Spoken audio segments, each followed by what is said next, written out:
इंसान का रूप कैसे बनता है आप और हम सब जो लोग जानते हैं। इंसान का रूप दोबारा जन्म लेता है। कैसे दोबारा जन्म लेता है? जैसे अंडा एक बार मां के पेट से अंडे के रूप में आएगा और दोबारा उसको मां पकाती है। पकने के बाद उसको जब समय आता है फूट करके बाहर निकलता है तब पता चलता है कि मैं पक्षी हूं, मैं छिपकली हूं, मैं सांप हूं, मैं कबूतर हूं। कब? जब वो पूर्णतः पक करके सामने आता है। ठीक इस प्रकार मनुष्य केवल मां के पेट से पैदा होकर के मनुष्य नहीं बनता। मनोरभव बनने के लिए इन संतों के चरणों में आना पड़ता है। जब गुरुजन आशीर्वाद देते, ज्ञान देते, विद्या देते, तब वो मनोरभव बोलता है और द्विज कहलाता, अर्थात दोबारा जन्म लेना पड़ता है। सज्जनों, आज हम दोबारा जन्म लेना नहीं जानते, हम दोबारा जन्म लेना नहीं चाहते। हम तो जन्मते भगवान बन बैठे, हम बनते जन्म लेते ही हम अहंकार से फूल बैठते। मेरे से बड़ा कोई व्यक्ति नहीं, मेरे से ज्यादा विद्वान कोई नहीं, मेरे से ज्यादा कोई पूजनीय नहीं है, मेरे से ज्यादा कोई संपन्न नहीं है। ये जो अहंकार का घड़ा होता है ना, वो व्यक्ति को आगे नहीं बढ़ने देता। हमने पूर्व जन्म में कर्म बहुत अच्छे किए रहे, जिसे हिंदू समाज मिला, हिंदुस्तान मिला। और यदि अब हम मनोरभवक बनना चाहते हैं तो पुनः लौटिए हमारी संस्कृति की तरफ।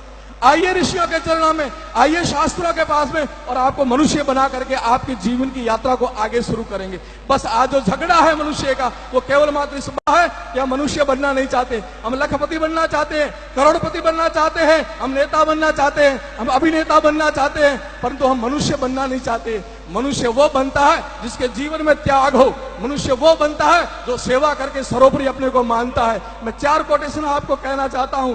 देवता कौन, ऋषि कौन, मनुष्य कौन, राक्षस कौन और दानव कौन? देवता वो यो ददाति स देव, वो जो सब कुछ देने की क्षमता रखते हुए देव होते हैं। रामदेव जी, बाबू जी, गोगा जी, अन्य कितनों के नाम ले लें, जिन्होंने धर्म, संस्कृति, गाय सबके लिए अपने प्राणों को न्योछावर किए हुए सब देवता आज लोक देवताओं के रूप में पूजे जाते हैं। मनुष्य कौन? आप कहेंगे हम सब लोग मनुष्य नहीं, मनुष्य वो नहीं जो यहाँ सेवा करोति सह मनुष्य, जो सेवा करने में अपने को सदा तत्पर रखता है, वो मनुष्य की श्रेणी में आता है। क्या हम लोग सेवा करते हैं? तो हम मनुष्य सेवा करके भी सजना कभी भी फल मत चाहना। मैं ये कर रहा हूं, इसका मुझे फल मिल जाए, लोग मुझे पूछे, मेरा नाम रोशन हो जाए, पत्थरों में लिखा जाए, जगह जगह मुझे उच्चारित किया जाए, मेरे 3-3 पीढ़ियों के मैं नाम लिखा दूं। सेवा, ये सेवा नहीं होती है। सेवा के पीछे आप फल की इच्छा मत रखना, तो वो सेवा आपको बहुत बड़ा फल देगी। और सेवा करके यदि आप कुछ फल की चाहना रखो तो वो सेवा सौदे में बदल जाएगी, वो सेवा सेवा नहीं रहेगी।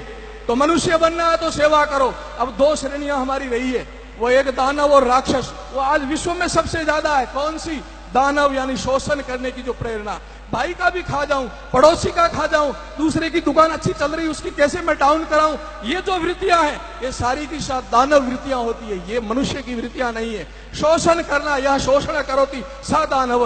और अंतिम में बात कहना चाहता हूं, जो वृत्ति हमारे अंदर पैदा होती है वो है राक्षस वृत्ति। आज दुनिया में सबसे कोई दुखी करने वाली वृत्ति है, सब दुनिया को हिला करके अंदर से बहुत प्रताड़ित करने वाली वो है, जो आप देखते होंगे व्हाट्सएप पर, आप देखते होंगे फेसबुक पर, किस प्रकार से घिनौनी हरकतें की जाती है, किस प्रकार लोगों को काटा जा रहा है, किस प्रकार गाय को और अबला को, अनाथ को किस प्रकार परेशान किया जाता। वो जो वृत्ति होती है वो राक्षस वृत्ति है। वो किसी जाति की वृत्ति नहीं होती, किसी समाज की वृत्ति नहीं होती। जो राक्षस होता है वो राक्षस ही रहता है। और आज हम सब लोग दुनिया में इन राक्षसों से परेशान हो गया। जगो ऋषियों की औलादे, जगो इन संतों के शिष्यों, जगो देवताओं की औलादे, इन राक्षसों के मुंह बंद करने हैं। इन राक्षसों को जवाब देना है कि मनोरभव, मनुष्य बनो, तो पुनः भारत की धरती पर आओ, हिंदुस्तान की संस्कृति को स्वीकार करो, हिंदुत्व को स्वीकार करो। और अंत में मैंने कहा था कि गर्व से कहो हम राजस्थानी हैं। पूरे विश्व को देखो और एक भारत को देखो, बरोबर की बात है। मैं हम पूज्य बाप जी से निवेदन कर रहा था कि बाप जी विदेश की यात्रा का प्रतापपुर जी कोई जरूरत नहीं है। क्यों? कि भारत पूरे को देख लो और पूरी दुनिया को देख लो। मैंने बाबू जी को प्रणाम करके कहा, मैंने बाबू जी बिल्कुल 100% सही बात है। भारत के अंदर कौन सा ऐसा क्षेत्र है, देखिए भौगोलिक स्थिति से, पठार यहाँ, नदियां यहाँ, जंगल यहाँ, बर्फ यहाँ, रेगिस्तान यहाँ, 12 मास बरसात होने वाला क्षेत्र यहाँ। दुनिया में ऐसा कोई देश नहीं। भारत को देख लो, पूरी दुनिया को देख लिया। ठीक इसी प्रकार यदि भारत को देखना है तो सबसे पहले राजस्थान को देख लो आप।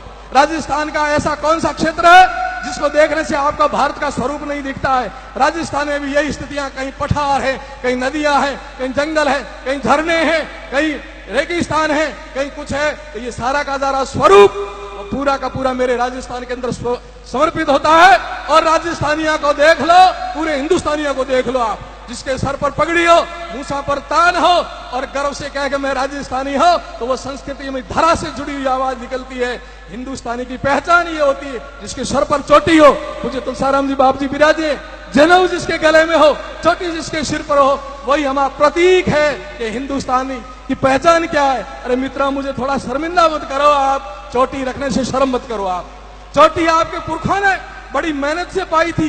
क्या मेहनत की उन्होंने दुनिया को दिशा दी, दुनिया को रास्ता बताया कि मनुष्य बनना तो ऐसे जाओ। तो पूरे दुनिया के सभी संत कहो या फिलोसोफर कहो, उन्होंने कहा दुनिया में यदि सर्वश्रेष्ठ कोई धर्म है और सर्वश्रेष्ठ कोई समाज है तो हिंदू समाज है। इसको तगमा कौन सा दिया जाए, इसको कौन सा पदक दिया जाए, क्या भारत रत्न दिया जाए, परमवीर चक्र दिया जाए? तब सभी मनुष्यों ने कहा नहीं, इनको ऐसा पदक दिया जाए सबसे ऊंचा, यानी चोटी दी जाए, सबसे ऊपर हिंदू संस्कृति को बैठाया जाए, यानी सर पर चोटी, यानी सबसे ऊपर है।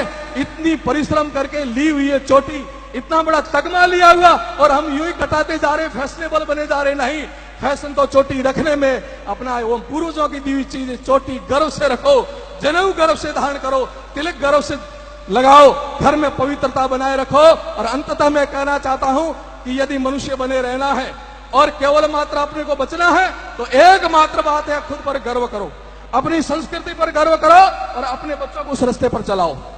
आप सब गृहस्थी हो, आपका धन मैं नहीं आंकूंगा, आप कितने बैंकों में पैसे लेके बैठे हो, आपकी कितनी अच्छी गाड़ियां मैं नहीं आंकूंगा, ये संत भी नहीं आंकेंगे कि आप कितने धनवान हो। संत और हम सब एक ही बात कहेंगे, आपके पूत सपूत हो तो आप धनवान हो, और पूत कपूत हो तो अरबपति होते हुए कंगाल हो आप। इसलिए आप सबसे ज्यादा कोई ध्यान देना चाहते हो, माताओं बहनों युवाओं को सबसे कहना है, मेरा यही है, संतों का भी यही निवेदन है कि आप किसी भी कोने में रहो दुनिया के, कैसे भी भरकस प्रयास करो, परंतु अपनी संतति और अपने संस्कारों को ऐसे मजबूती से पकड़े रहो कि आने वाली पीढ़ियां आपके समाज को, आपके गुरुओं को और आपके धर्म को भूले नहीं। बस इतना ही कहना चाहता हूं। बाकी आपकी जो तपस्या, लग्न, आपकी निष्ठा और मेहनत देकर के हम सब लोग गदगद हैं।